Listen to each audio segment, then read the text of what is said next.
picky eating. It's usually associated with children, and we're told we'll grow out of it. But what if that never happens? It's a secret many adults may be keeping because they're too embarrassed to admit it.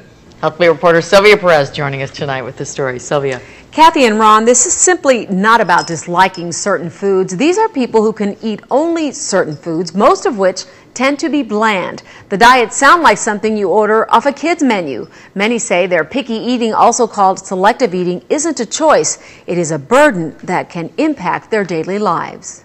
It's so intense on my tongue, on my palate, that I just can't handle it. It's too much for me to take. Stephanie Barkle's earliest memories of food were more about a struggle than the enjoyment of home-cooked Italian meals. Her staples: pasta with butter, macaroni with cheese, toast, dry cereal. Her family tried just about everything to get her to eat a variety of foods.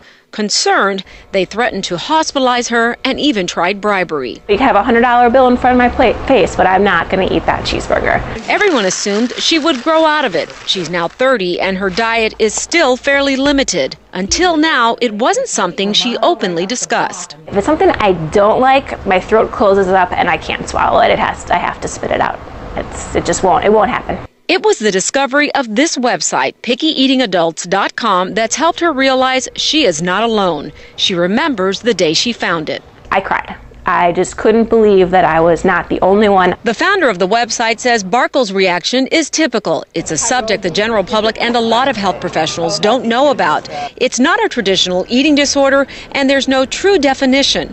But these food restrictions do seem to affect personal and professional relationships, which is said to be an indicator of a disorder. There's a segment of adults that struggle with this that really experience significant impairment from it.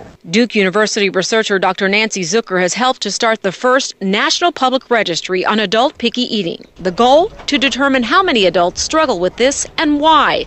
She theorizes it could be a variety of factors, including biological predispositions, learned experiences, or personal sensitivities. This is not a matter of like, oh, I kind of don't like this.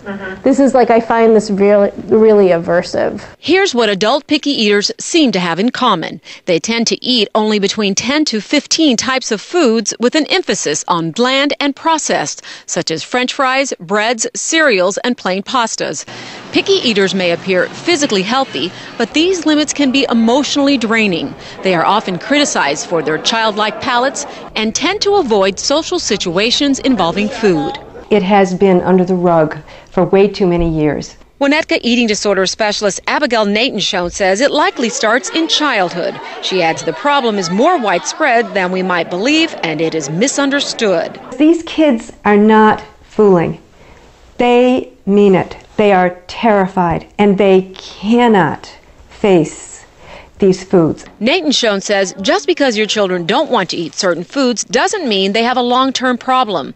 The best thing parents can do is to gently continue to introduce new foods.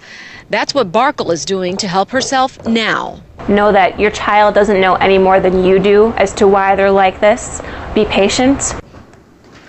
And Barkle says her picky eating has not affected her health, and she's always been fairly athletic.